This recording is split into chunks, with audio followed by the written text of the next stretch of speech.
One of my favorite trees is the Prairie Torch Hybrid Buckeye. It's a Zone 3 hardy tree introduced by North Dakota State University in collaboration with Bergeson Nursery out of Fertile, Minnesota. I'm going to start this video showing you a close-up of some of my favorite characteristics of this tree, and then we'll take a look at some pruning I've been doing to keep this Buckeye smaller since it's been planted a little too close to some of the other trees in the area. Coming out of the winter dormant period, our Buckeye makes its first impression with these large, showy red buds. And as those buds open and the leaves begin to emerge, it's an interesting transition from this upright, tight green leaf that starts to droop downward in an umbrella-like fashion, giving it almost a tropical feel. The fully developed darker green leaf is a palmately compound leaf with 5 to 7 leaflets. You'll notice here too, as that leaf is developing and turning a darker green, the flowers are beginning to emerge, opening up into this yellowish green, with hints of red in there, eventually becoming these showy white 4 to 7 inch long panicles. I tell you what too, the bumblebees absolutely love this flower. As the flowers start to fade, we're going to begin to see the fruit develop, these spiny golf ball sized capsules. As they mature and the outer husk becomes just a little bit smoother, it won't be long before the squirrels will come in and they'll clean these all up. They absolutely love these seeds. They do leave a little bit of a mess as they forage and break them open though. And look at the shiny black inner seed that you find inside this husk. It's one of my wife's favorite items to use in some of her fall crafts. Some references do claim that these seeds are poisonous, but boy, the squirrels sure don't seem to mind. And last but not least, a fitting name for our tree, the Prairie Torch. Look at that brilliant orangish red fall color. Wow. I actually started doing a little pruning on this tree last summer, but I only lifted up some of the lower branches as it was getting a little too shrubby for me. And at that time, doing the pruning, I was trying to decide if I should either transplant this out of here with the tree spade or do some pruning to keep it smaller. And well, I opted for the pruning. Now, I planted this just way too close to some of these other conifers growing here. So I'm not sure if I was just in a hurry, just didn't remember that the Buckeyes can actually get some pretty good size. And what I don't want to have happen is this Buckeye starts shading out the Taylor junipers you see here. I've also got a Quebec weeping cedar in the back.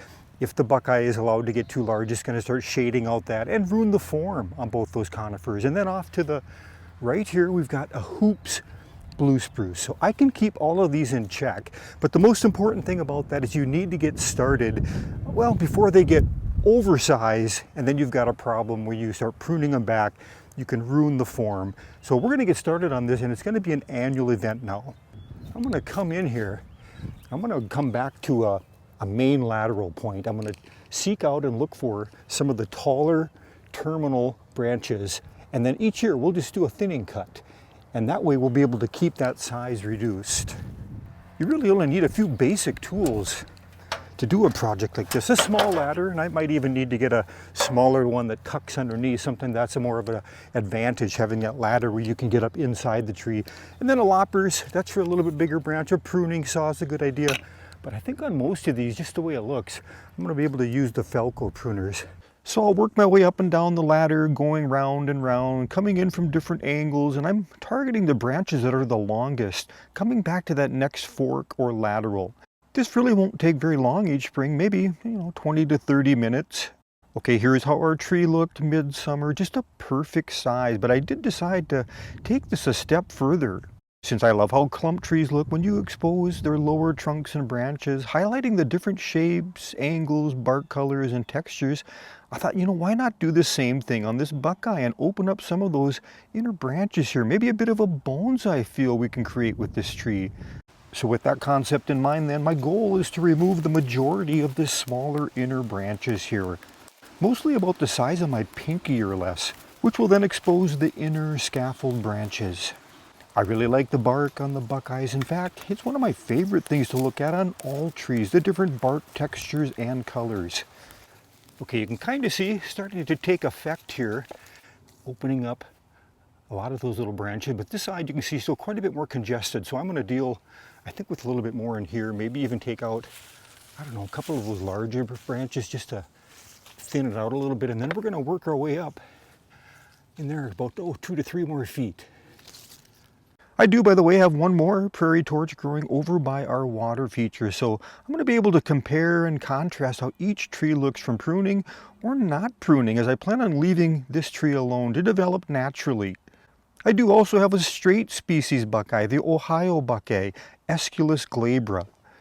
Prairie torch, though, is considered a superior tree to plant due to the reliable red fall color, and it's less likely to have a leaf scorch problem that's very common with the straight species during the hot spells. You can see those fall colors starting to change, so not only am I shooting for that Oriental look, the bonsai feel, I'm hoping that that whitish bark we've got here is a nice contrast to the red fall colors that'll be showing up. All right, I think we are really, really close. This is exactly the effect that I was looking for. Being able to see that inner canopy, that interesting bark. Yeah, I find that really interesting, and I've accomplished my goal now with that terminal pruning on the top. I'll do that each spring before it leaves out. You can kind of see the branches a little bit easier then. Even though I feel like I could prune a little bit more, I'm gonna wait and see how this looks over the next couple weeks. Okay, I'm gonna get these leaves cleaned up and then step way back and see how I like this tree coming around the corner, coming off this pathway. You can see our prairie torch off in the distance there beyond that hoops blue spruce I mentioned, with those red leaves just starting to turn. Yeah, just a lot more loose and open, and I'm really liking how this turned out. So that's all I've got on the buckeye tree for now. I sure appreciate you stopping by. We'll see you again next video.